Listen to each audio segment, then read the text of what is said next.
Hello বন্ধুরা, তোমরা তো আলুর অনেক রকম রেসিপি করে খেয়েছো। আজকে তোমাদের আমি আলু দিয়ে একটা অনবদ্য রেসিপি করে দেখাবো। চলো তবে শুরু করা যাক। প্রথমে আমি একটা মিক্সি জার নিয়েছি, তার মধ্যে বড় সাইজের দুটো পেঁয়াজ দিয়ে দিচ্ছি,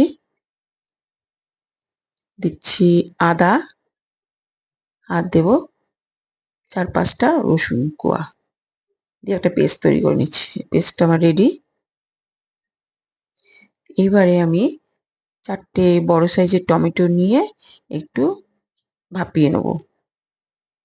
ভাপিয়ে নিয়ে এই যে খোসাটা ছাড়িয়ে আমি ঠান্ডা হয়ে গেলে এটার পিউরি বানিয়ে নেব। আমি বড় সাইজে 4টে আলু সেদ্ধ করে নিয়েছি আগে। এবার এটা একটু ম্যাশ করে নেব। ম্যাশ করা হয়ে গেছে। আমার এখানে চিজ আছে গ্রেট করা 100 গ্রাম। ওটা আলুর সাথে মিশিয়ে দিচ্ছি। একটু মেখে নেব।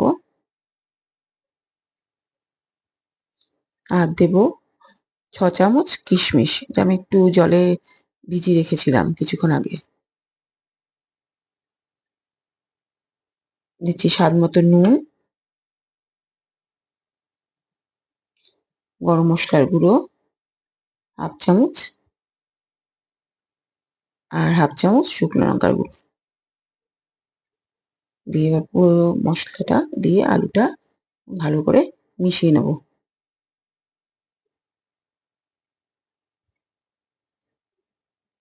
আমার মেশানো হয়ে গেছে। এবার আমি এখানে কর্নফ্লাওয়ার দিয়েছি প্রায় 6 চামচের মতো। তোমরা এখানে অ্যারারুটও যোগ করতে পারো। দিয়ে ভালো করে মিশিয়ে নেব। আমার হয়ে গেছে। এবার এই আলুগুলোকে আমি কোপ্তার আকারে গড়ে নেব।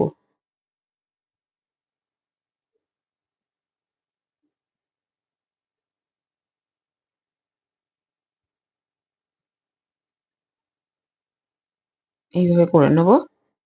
সমস্ত হয়ে গেছে আমার।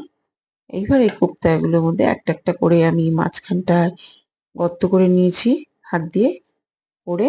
আমি ছোট্ট ছোট্ট বাটার কেটে রেখেছিলাম, সেগুলো একটা একটা ছোট্ট পিস করে এর মধ্যে দিয়ে দিচ্ছি মাঝখানে।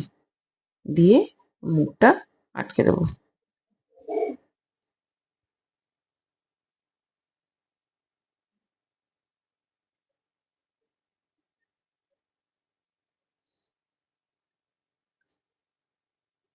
আমার রেডি সব করা। এবার গ্যাসে কড়াই বসিয়ে তেল গরম করে আমি এই কোপ্তাগুলোকে এক এক করে ভেজে নেব। একটু ব্রাউন করেই ভাজবো।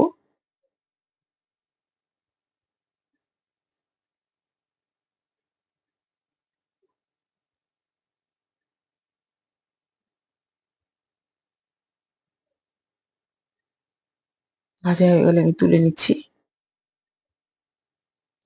সমস্ত কোপ্তা আমি এইভাবে ভেজে তুলে নেব। এবার ওই একই তেলে আমি আগে যে পেস্টটা করে রেখেছিলাম পেঁয়াজের, সেটা দিয়ে দিচ্ছি।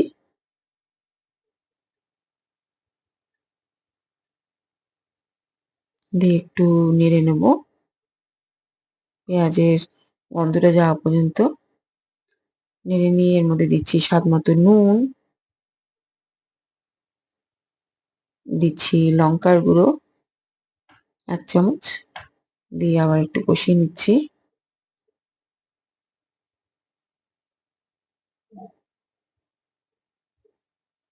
আর দেবো আমি যে পিউরিটা করে রেখেছিলাম, সেই পিউরিটা দিয়ে দিচ্ছি এবারে।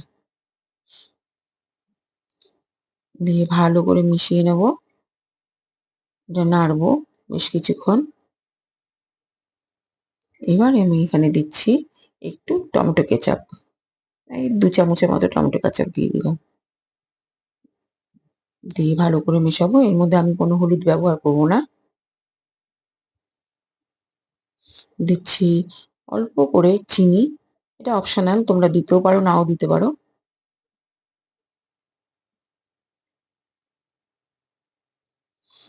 মেশানো হয়ে গেলে আমি খুব অল্প করে একটু জল দেব। জল দিয়ে জলটা ফুটে গেলে আমি 1 কাপ টক দই এর মধ্যে দিয়ে দিচ্ছি। টক দই দিয়ে আঁচটাকে কমিয়ে আমি ভালো করে মিশিয়ে নেব।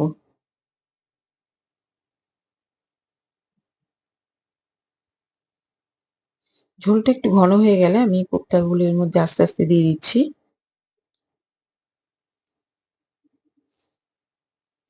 কোপ্তাগুলো দিয়ে এপিট ওপিট করে নিয়েছি। করে নিয়ে দেখো আমার রেসিপিটা কমপ্লিট প্রায়। এবার এটা সার্ভিং বলে আমি তুলে নিয়েছি। তুলে নিয়ে আমি উপর দিয়ে প্রায় 6 চামচের মতো ক্রিম দিয়ে দিয়েছি। তোমরা অবশ্যই এটা বাড়িতে বানিয়ে খেও। আর যদি তোমাদের রেসিপিটা ভালো লাগে তবে তোমরা আমার চ্যানেলটিকে সাবস্ক্রাইব করো, লাইক করো, শেয়ার করে আমার পাশে থেকো।